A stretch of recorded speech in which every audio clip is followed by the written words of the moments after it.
Hey guys, what's up? It's Biscuit Horror Reviews here with the next Hooptober video. Sorry if I'm looking a little scuffed. I haven't had the chance to shave. I was gonna shave yesterday because I was planning on recording this video today, but I ended up doing the hot chip challenge, the one chip challenge, um, just on a whim, and that completely destroyed my will to live. So I'm just gonna record this looking scuffed as fuck, and hopefully that by the next time I record one of these videos, I'll be looking a bit better. But either way, getting back into it, the next Hooptober title I'm going to talk about is Title 15, which is the fourth out of 6 countries I have to cover, which is a film from Germany. I'm talking about Tore Tanz, also known as Nothing Bad Can Happen. This is a movie I'd heard about from Horrible Reviews. He covered it on his Disturbing Movie series, and this one always looked kind of interesting. It's essentially about a young Christian punk named Tor who gets involved with this dysfunctional family whose patriarch wants to test Tor's faith. It's also supposedly based on a true story. It's well made, not really perfect, but I think it's got some nice style, and I think it looks very nice visually at times. The performances, I think, are very good. It's very tense, it's very uncomfortable, it's very atmospheric, it's pretty disturbing. It's definitely restrained for the most part, up until something very specific happens in, like, the final act, which kind of brings the film down quite a bit, because it's just like, man, that was a little too extreme, a little too out of left field, a little too ridiculous for the story that they're kind of telling, which is kind of unfortunate. But I would still say this is a pretty good movie. Nothing Bad Can Happen is very interesting. It's definitely not for everybody, but if you want a good kind of, thriller that turns into a really fucked up horror film in the final, kind of act, then Nothing Bad Can Happen is definitely a film I would recommend to you.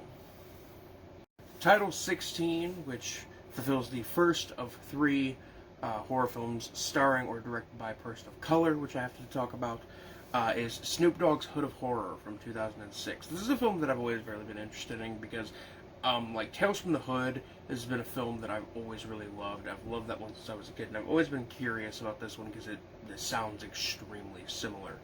Hood of Horror is an anthology film that is hosted by Snoop Dogg, whose character actually has like a pretty interesting backstory that's told in like an opening animated like sequence, which I think is actually kind of cool. The first segment is about a female graffiti artist who gets supernatural powers from Danny Trejo in order to basically kill her competition, and it's alright. That one's like, mid-tier. It's nothing amazing.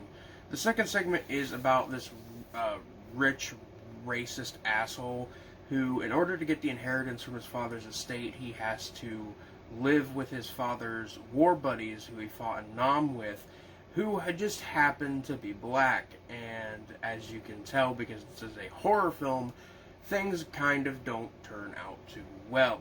This one is kind of tragic and disturbing at parts, and genuinely pretty kind of gross and icky. And I think that it's actually probably the best segment in the film, which is which is alright. I mean, it's not amazing, but it's definitely like a 7 out of 10 for that segment. Like, very, very solid stuff, I think, especially for super low budget horror. Because this film was done on a pretty fucking low budget. The final segment is about a rapper who promises God that he'll become a better person if he becomes famous, and he doesn't, and then some It's a Wonderful Life kind of shit happens to him. This one's fine as well, just like the first segment. It's not great, but it's very mid-tier. It's a little bit better than the first segment, I would say. The movie overall is pretty cheap, which is not surprising because I remember seeing this one on the shelf of Hollywood Video when I would go there every weekend. when I was younger because nobody seemed to rent it. But even though it's bad and kind of mediocre, it's pretty enjoyable. The kills are all pretty dumb, and they're heavy on the blood and gore, and they're also kind of original, which I can't necessarily be mad about. There's even a original theme song for the film, performed by Snoop Dogg, which is a bit of a slapper. This film's kind of like Tales from the Hood. It's like a sequel to Tales from the Hood almost, except it's better than the actual Tales from the Hood sequel. Also, Jason Alexander is here as like a slimy British record executive, which I think is kind of fun. The second of the three horror films starring or directed by a person of color is Son of Ngagi from 1940. This is actually a huge milestone in the history of horror and the history of filmmaking in general, I would say, because this is the first horror film to have a majority of the cast be black, and that's kind of interesting. It kind of sucks that due to some studio interference and stuff, that the film was sort of hamstrung by racism and billed as a sequel to an extremely racist, quote unquote quote unquote documentary that is not a documentary, and it's actually just a really, really offensive kind of anti-black, almost propaganda film. But either way, Son of Ngagi is actually not a bad movie. It's, I think, pretty well acted, and I think that if, the film had been treated better, it would be more well remembered, and the print that's available to the public, because this film is on YouTube currently, uploaded multiple times, the print that's available to the public is absolutely just one of the worst, prints I've ever seen that is, the official release. It's kind of like when you look at some of the public domain horror films and how the versions that are in public domain are absolutely trash, and it's because nobody wants to take the time to restore these films. I don't even know if Son of Ngagi has a print to restore, but I'm getting ahead of myself by talking about this. I want to talk about the plot a little bit. Son of Ngagi is a pretty simple little movie. It only runs for an hour, and it's basically your typical 1940s monster mash sort of deal, with a couple inheriting a house from a professor who they don't even know, and this professor turns out to have gone on a trip to Africa and brought back a living missing link ape man specimen. And then antics ensue. There's a really great moment in the film where the ape man actually steals a guy's sandwich, which is pretty unironically hilarious. It actually had me laughing pretty hard. This movie is genuinely pretty enjoyable and charming. Maybe a little problematic. I couldn't tell you. I'm not an expert. Most definitely. But for the most part, this was a relatively inoffensive little movie. The only problem I had with it is the fact that it, could have been so much more, but it kind of got fucked on the cutting room floor. Title 18 is the 5 of 6 countries, which is a film from Greece. This one was at least shot in Greece, so I'm going to count it. It's Blood Tide from 1982. So, in terms of horror films that feature James Earl Jones in the cast, this isn't nearly as good as The Exorcist 2, The Heretic. I say that with 100%. I say that 100% without a shred of irony. Blood Tide is one I'd kind of been interested in because Arrow Video restored it, and it's basically about a sea monster who demands virgin sacrifices, and there's also a treasure to be found. So this is, some Scooby-Doo type shit from the sounds of it. And James Earl Jones is in the film as an unhinged archaeologist who's just super obsessed with finding the treasure, and his performance is pretty good and kind of funny. It's an alright movie. Some might find it boring, but it's average, ancient curse, 80s horror kind of fodder.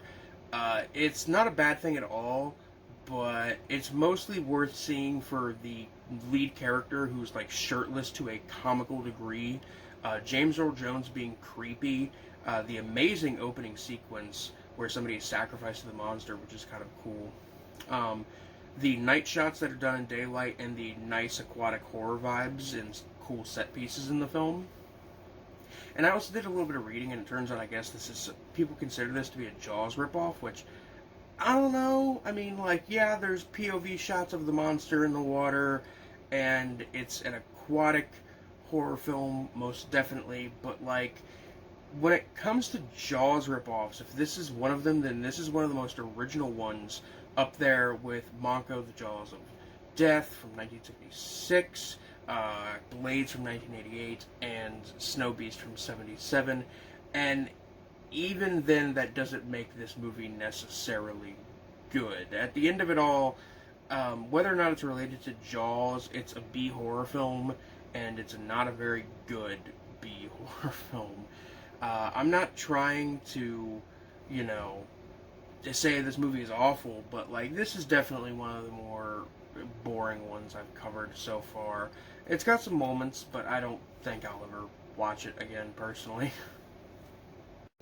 The 19th title, which is 6 of 8 decades from the 2020s, is the very recently, like a week ago, released remake of Slumber Party Massacre. Now, I'm a pretty big fan of the Slumber Party Massacre movies. The first two movies are, like, classic in my opinion. I think they're some of the best slasher films.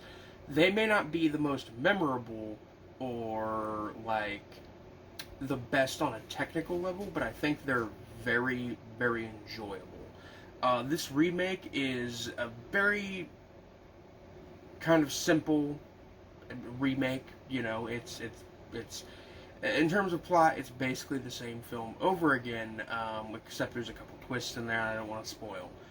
Either way, it's a pretty enjoyable kind of self-aware slasher comedy that's big fun, especially if you are a fan of the series. There's tons of callbacks that you will catch if you are like somebody who remembers a lot from these movies. It's not high art by any means, but it is just so much damn fun. I really, really enjoyed it. It's like what the recent Black Christmas remake could have been, honestly, because if the original Black Christmas remake would have done something like this, then I would have been less pissed off about it. The only real problems I have with this are the fact that it's a self-aware slasher parody, which I know everybody's kind of sick of those, but I think this one feels a little less disingenuous because it is a remake, it's a reboot, so I feel like that gives it that edge over something like You Might Be the Killer, which is just an original IP. But also the only other problem I have is the fact that this movie wasn't done on a big enough budget. I wish it would have been done on a bigger budget and maybe even gotten a theatrical release, because honestly, this is the kind of movie I would love to see in a theater with some friends. It's very fun, it's kind of dumb, but it's supremely enjoyable. The second of two folk horror films that I have to cover is Cthulhu from 2007. Ever since I got into cosmic horror fiction, this film has always kind of interested me because of its protagonist being gay, which is something you do not see in Lovecraft adaptations ever. And also, it was the first thing that 12-year-old me found when I googled Cthulhu movie. So, yeah. This movie is basically sort of an adaptation of Shadow over Innsmouth. This guy returns home. This guy was a college professor, returns home after his mother passes, and there's something going on about like a new age cult in the town.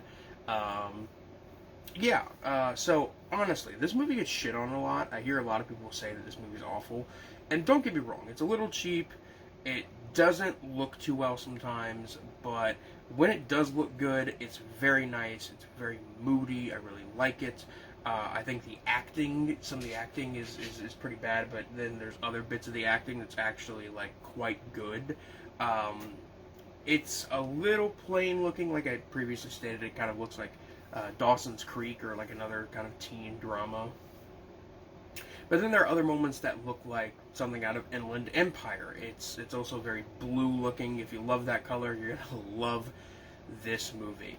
I kind of wish this movie had a bigger budget, because this is a pretty good movie already, honestly. It's just, they needed better equipment and a couple better cast members to make it with. I like the film's kind of subtle sense of humor. There's like a weird undercurrent of like self-awareness to the whole thing, which I really enjoyed. The first glimpse at a monster you get is like really awful. Like, the monster effects are not great, but thankfully out of this 2-hour runtime, there's only like maybe 30 seconds of monsters being on screen, and the rest is mainly kind of character drama. It's very obviously trying to be a character-driven film. This one reminds me quite a bit of Messiah of Evil, which is also another adaptation of Shadow over Innsmouth, except that one's a little bit different, but that one's a really great one from the 70s. The film also kind of reminds me of the films of, like, the guy, I can't remember his name off the top of my head, but the guy who directed Noroi the Curse and Occult and Grotesque. It reminds me of that, with the visual aesthetics and cosmic horror elements of at least, 2 of those 3 movies that I named, while also this film feeling very thoroughly American and kind of noirish at times. It's not necessarily a good movie, but I quite like this one. It's pretty unique, and it's kind of unfortunate that the director didn't do anything else afterwards, and it's also unfortunate that people seem to really hate this film, because I don't know if this film has a Blu-ray release or not, but I would love to see this one on Blu-ray, like 100%. Title number 21 for Hooptober is the second out of 4 horror films from 1981 I have to talk about, which is Night School. This is an early 80s kind of mystery slasher that's mostly remembered because of its inclusion on the Video Nasties list, which is the reason that I always wanted to see it, and also because the director wrote and directed Chitty Chitty Bang Bang, which is like wild. So this is a slasher film with some giallo murder mystery kind of elements about a black-clad biker who is beheading students at an all-girls night school. And the film mainly focuses on the police investigation of the murders and the hunt for the killer. It's sort of like Drive-In Massacre, but like on a bigger budget and obviously a lot better of a film. But as a result, it kind of loses a lot of the fun, trashy aesthetics of Drive-In Massacre, and it just looks very dry and plain as a result. It's got those simple kind of medium budget slasher aesthetics. It's very average looking, very obviously an early entry in the genre. Everything about the movie is average, and that's not necessarily a bad thing. It just means it's very plain, and that's not great, at least when you want to have a fun slasher film about a biker beheading women. I think that the plot is actually kind of engaging, despite it being a little basic and paper thin. I think the opening death scene is really good, and there's a very weird and memorable shower scene. In terms of the kills and the chase scenes leading up to the kills, this film is super enjoyable, and it's like the chase scenes and the kills specifically are all like super chaotic and just like out there. They're fun. They're kind of thrilling. They're very memorable, I think. It's just that everything else is super average in this film, which kind of makes it hard to recommend. I guess I'd say that this one's kind of worth seeing if you are 100% a slasher fan. This film will, I think, do quite a bit. Or not maybe quite a bit, but I think this film might do something for you if you're a slasher fan, is what I'm trying to get across here. Movie number 22 is the 6th out of the 8 decade titles that I have to cover, this one being a film from the 70s. I'm talking about Schlock from 1973, which is John Landis's first film. This is another longtime member of the list. I've always kind of liked some of John Landis's work. I always really liked. I say that, and then I'm like, well, wait a minute. What do I like from him? I mainly know him because of American Werewolf in London, but I always wanted to see some of his other stuff. And this film is basically a combination of Night of the Bloody Apes and Naked Gun, which sounds amazing, but it's nowhere near amazing as it sounds. In fact, it's one of the biggest disappointments for Hooptober for me so far, I think. It's got some of your classic kind of, old school kind of parody, slapstick, zany comedy aesthetics, comedy antics that you would usually see: wordplay, sight gags, cartoonish slapstick, exaggerated genre cliches, etc., etc. But it's just not that funny. Like, it's got some good moments. There's like a really funny lighter gag early on in the film that's like super enjoyable because it's very overtly cartoonish.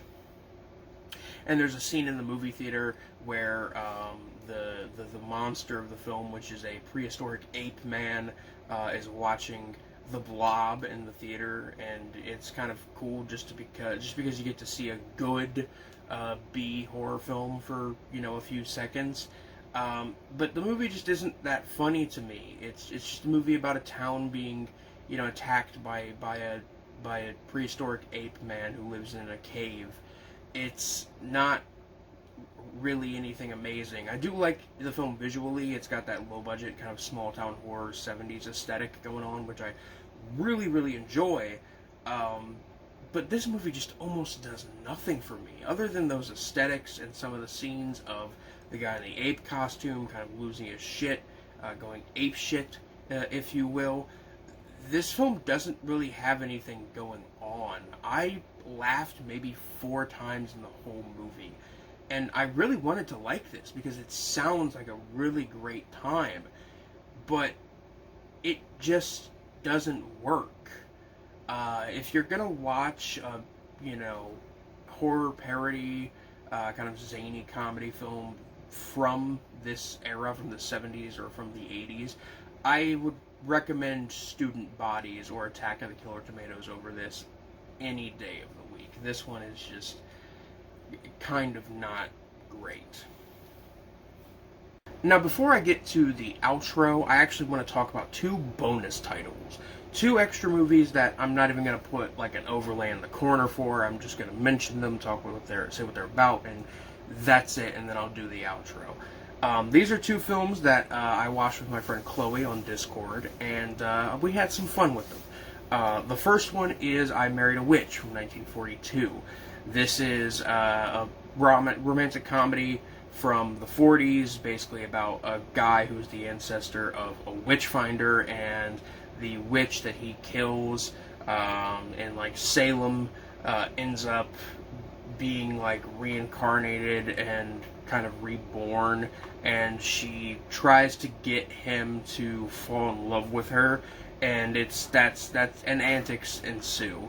It's not my kind of movie personally, I'm not a romantic comedy guy. However, I think this is a really great film to watch if you and your partner are looking for something kind of cute and kind of somewhat spooky. Not that this film is scary, but it's about a witch, so it's got some spooky aesthetics going on and some nice, very charming visual effects going on. I would say it's a perfect movie for something like that. Like, this is a good, cute, romantic seasonal watch, I would say. The other film is the Shinya Tsukamoto film from 2011, Kotoko, which I really liked. I would say I loved this one. Shinya Tsukamoto also directed Tetsuo the Iron Man, which, if you haven't seen Tetsuo the Iron Man, get on that, because that film is really great. But this is a film he did in 2011 that's basically about some people have compared this film directly to like Dancer in the Dark, because it's this kind of like cult director, not necessarily cult director, but this like, weird director making a fucked up movie starring a a pop idol, starring a musician. And that's kind of what's going on here. Except this is way better than Dancer in the Dark, and Shinichi Komodo did not mistreat the lead actress at all on set, unlike Lars von Trier. Either way, Kotoko is a pretty cool movie. Shot on, I think, digital video. It looks pretty cheap, and that's kind of the only problem I have with it. I mean, it doesn't like take me out of the movie or make me hate the movie, but it's definitely an aspect that I think will turn some people off.